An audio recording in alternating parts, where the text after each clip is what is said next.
Hello, everyone. From the Historical Faith Society, I'm Tim Mahoney, and a lot of you might not know this, but the Historical Faith Society is underneath the umbrella of Patterns of Evidence Foundation. And for a long time, I've been investigating the stories of the Bible, and this month we're focused on the making of a Exodus Explorer. How does that happen? And so I want to welcome Jim and Penny Caldwell. They are coming from, what part of the country are you calling us from? We're from pretty much in the center of Louisiana right now. Cajun country, Yep. right in the middle. Right in the heart. Well, I've known you since 2003. In fact, I got a call from, I believe it was a person by the name of Michael Rood. Yep. And Michael, I think he might have been in Jerusalem at the time, and he knew about you, and he said, hey, there's this couple that I want to tell you about. But it was pretty hush-hush material, at that time, because I don't know if you were still in the country or if you had gotten out. But what we're going to do is this month we're going to look at, what drove you and your family to get involved with looking for places of the Bible. And so, Jim, I know some of this story, but I'd like to just have you guys share a little bit about your life earlier on. You were from the South, and you were, I think, weren't you involved in building houses, or you were doing something, I remember. Well, let me give you the quick rundown. At 19, I started in the industry. I am into the instrument, electronics, computer controls. I'm almost, in a couple of years, have 50 years in the industry. And you're talking about the oil industry, right? That is oil and gas industry, yeah, and chemical industry. So it is in automation, computers, and things that, I used to say, run the plants. Yeah.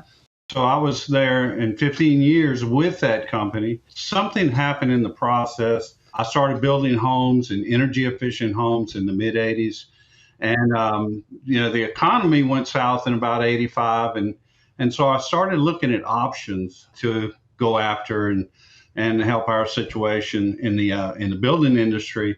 And my cousin had gone overseas to Saudi Arabia. We looked at it, and one of the advantages that he had was that he was on the compound where the Ras Tanura refinery was, that it was a bike ride to get to work. It was 2 hours for me to get to work every day and sitting in traffic on a bridge and getting home. And I never saw my kids because I was working 800, 900 hours a year on overtime. And it just weighed on me. He said, we have a place for you. Pretty soon before we knew it, I was saying to Penny, I'm thinking about moving to Saudi Arabia. she almost killed me. I don't know how I pulled it off, Tim. I really don't. I mean, we had no idea. We'd never been out the country, basically, other than do a little scuba diving. Yeah. My persuasion technique was to say, hey, we'll go for a couple of years, make enough money to come back and start a hardware store. Mm-hmm. And I would be a full-time builder at that point. So that was in 1988. So in 1988, was that when you decided to leave, to pack up, sell everything, and head off to Saudi Arabia? It was actually at the end of 87. I went over for 3 months and came back and got me. Saw it, what we were getting into. And I came back and they moved us lock, stock, and barrel. I mean, everything. They emptied the house and off we went. Mm-hmm. We had a home at Ras Tanura in the expatriate community. And for the first 3 months, she didn't have a passport, so she couldn't leave. But if she had, she'd have been on a plane elsewhere. As soon as she saw the country, it is the most bleak and arid and desolate place on the planet, Saudi Arabia. It was quite a change for us to do that.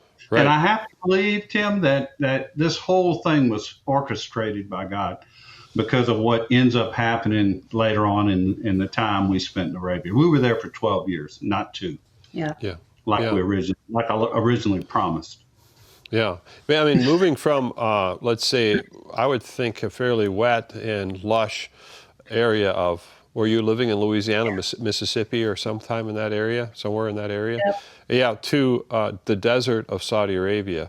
And the part of the country you were in Saudi Arabia, were you on the eastern side or on the western side?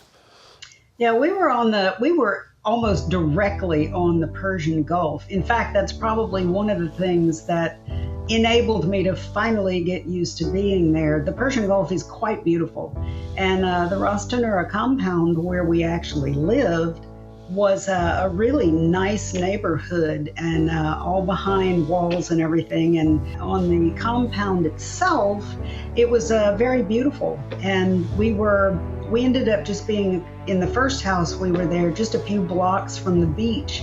And the beach was really pretty. I mean, it kind of looked like Fort Walton Beach or Destin in Florida. You know, the sand was very white, the water was very blue, and that enabled me to kind of gel a little bit to be able to get accustomed to life there, because once we left the confines of that compound, it was just as Jim said, it was very bleak, very, very bleak desert.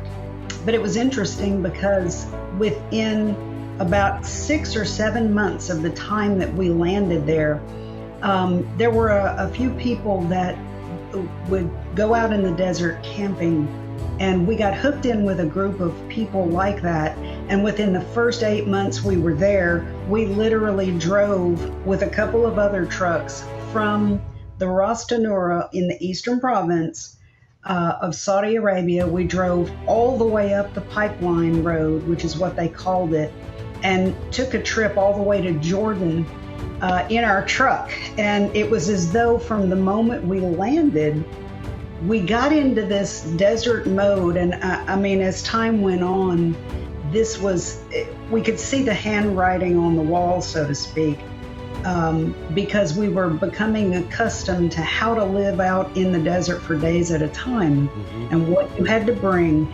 and all of this sort of thing. And we literally, before the end of our 12-year stint there, had crisscrossed the entirety of the Arabian Peninsula in our truck, from top to bottom, from east to west. It was an utterly astonishing, amazing ride. I mean, there's just so much there that is profound, and we came to have a real love for that very bleak land, just a real love for it. Yeah, I know. There's an attraction to the desert and to some of these locations. There's a feeling that you get when you're there that you can't explain. And nights in the desert, right? The nights in the desert are like no other because the sky seems so enormous. Yes. I want to talk about your children, because your children, how old were they when you headed off? Oh gosh, Chelsea was barely 4 and Lucas was barely 6 when we landed there the first time. They were very young. They grew up in Saudi Arabia. They call it their home even to this day. They sure do. Yeah. They also had a deep love for going all these interesting places and staying out in the tent for 3, 4, 5, 6 days at a time, and being able to just roam freely in that wide open space. And just as you said before, that desert sky at night, there's no place like it. Yeah. You also fell in love with the people of Arabia, in a sense. You enjoyed meeting them. There's almost like a custodianship of the land, and particularly the first couple of years we were there, we were primarily traveling in the eastern province. There were a number of really ancient locations, Thaj being one of them, that perhaps we'd done a little bit of research and perhaps had some kind of biblical connections even over in the eastern province. So we were very interested to go to these places. And when we would stay out in the desert, the Bedouin were enormously friendly people. You know, we were always welcomed, especially out in the desert. The people who still choose to make their living there nomadically are very, very friendly people, very friendly. So you're over there and doing your job and living in Arabia. And you mentioned the Comet, that you felt that God eventually, when you look back on your life, that there was a reason why you were there. So was there anything in particular that happened to you that caused you to think, well, maybe I'm here for more than one reason? Well, let me set just a little bit of a stage. We were there that first couple of years, and everything was going just fine. And we had fallen in love with the desert. We had made a trip all the way down to Yemen. We had made trips all the way up to Northwest Arabia and over into Jordan and into Israel. And we were just blowing and going. And then one morning, we actually had some friends over, and it was the wee hours of the morning. And at the time, we didn't have anything other than the VOA radio. And our neighbor came bursting in our front door and said that Saddam Hussein was rolling tanks into Kuwait City. And that was very significant at that moment because we only lived about 180 kilometers south of the Kuwait border. And if he had continued on, he would have taken over the northern part of eastern Saudi Arabia. And of course, that's where all the oil fields at the time were. So this was highly significant. I'll fast forward you about a year or so later. We and myself and the kids were actually exiled out of the region while the first Gulf War raged on. But after that Gulf War, Jim came and got us. We went back and we landed back in Arabia in about July or so of 1990, and everything had changed due to that war factor. And it was a really awful time, and for us individually as well, because I had been out with the kids for almost a year, and quite honestly, that was an enormous financial strain. And because of the tensions in the region, we didn't know whether we should stay there, whether we should go. I wanted all of us to go home and get away from the whole thing, just due to the wartime footing, so to speak, but ended up staying. But by the end of November of 1990, we had some decisions to make, and it was basically financial. We were a lot of money in the hole from this whole war scenario, and we were trying to make a decision. Are we going to leave here? Are we going to go home? Or are we going to stay? It's tough. And A real tough time. during that period of time, Jim was working a 3 to 11 shift at the refinery. And I was able to drive on the compound. It was allowable for women to drive. And I went to pick him up one evening, about 5 minutes after 11 p.m., in the very early part of December of 1990. And he had had such an experience. I'll let him tell you about it. That experience is what shot us off like a rocket into exploration exodus. Now, I'm a guy that's skeptical of people, that have visions and say this is that and that. So that evening got fairly late and I was tired, and I went into my office and it was dark in there. And the room, just a few lights on from LEDs and chargers and stuff like that. And I remember leaning back in my chair. I kind of kicked back and I looked up and there was a whiteboard in front of me. And suddenly, as if a switch clicked on and an old style movie camera started a projection on a wall on that white screen, I saw a scene pop up, a desert scene, and I was immediately drawn into it. And this was just incredible to me. I was completely blown away by what was happening. And I remember smelling smells, seeing the landscape, and saw a procession of men in robes coming toward me. Some of them carrying objects, others with a cart, with a ox pulling a cart, and these types of things. An old scene. And they're moving through the desert, and I see the guy that is leading them, one individual. He turns to me, and as if I can see him and he can see me. And I hear in my heart of hearts that this is the Ark of the Covenant, and we are taking it back to the place that it was built.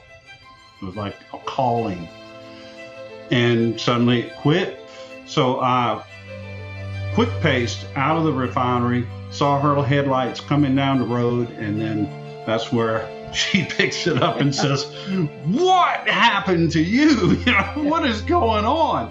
I didn't even really know what the Ark of the Covenant. I knew about the Ark of the Indiana Jones movies and all this kind of stuff, but I had to go into the Bible and really research what it meant in saying it's being brought back to where it was built. What did that mean? And of course, ultimately ends up being that it was built at Mount Sinai. So this was December the 4th. So by this January the 1st, we were packing our bags, going incredibly, actually just going to Egypt, because we were going to go to Mount Sinai, and there was something there that God had told me to go find, and that basically began everything right there. And totally changed my life. Quite honestly, Tim, at that given moment, we had no concept whatsoever that there was a controversial discussion that was already happening as to where the real Mount Sinai was. I mean, of course, everybody knows where Mount Sinai is, right? It's right over there in the Sinai Peninsula of Egypt. And we had to get to the real Mount Sinai because the Ark of the Covenant was going to be there. And that's what set us off on this journey. That's crazy. All right. Well, this is a good place to stop, right? Because we're gonna pick this up again in our next session. Yeah, well, it sounds pretty crazy to me, Jim. But that's the truth. And so we're going to find out what happened, because we're going to be looking at, once again, this is we're going to looking at the making of an Exodus explorer, or should I say explorers, as the Caldwell family was on a journey to try to find out where is this Mount Sinai. We're going to unpack an awful lot here this month as we look at your life and the things that you've learned, the things that God has shown you, as we're looking at these different viewpoints about, well, where is Mount Sinai? And you're part of that testimony. Okay, well, we'll be back next time. Once again, this is Patterns of Evidence Foundation and our community of the Historical Faith Society, and thank you for being a part of this, everyone.